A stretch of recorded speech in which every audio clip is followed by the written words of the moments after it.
Hi. ఒక 4 రోజుల క్రితం నేను ఆవు పేడ, ఆవు మూత్రం ఇవి తెచ్చుకొని జీవామృతం తయారు చేసుకున్నాను. సో, ఈ రోజుకి రెడీ అయింది. చాలా బాగా రెడీ అయింది.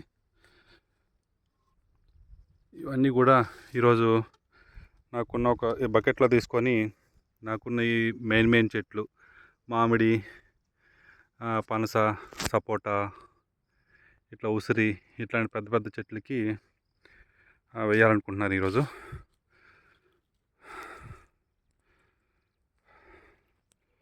సో, ఇది వచ్చేసి డ్రమ్లో కూరగాయల ఎక్స్ట్రాక్షన్ అనమాట. ఇక్కడే నా పొలంలో పండినటువంటి వంకాయలు అట్లాంటి ఏదైనా కూరగాయలు మిగిలిపోతే వాటి కుళ్ళిపోయినా పుచ్చిపోయినా అవన్నీ కూడా మనం తినలేం కాబట్టి వాటి నుంచి నేను ఇట్లా ఫెర్టిలైజర్ తయారు చేసుకుంటాను.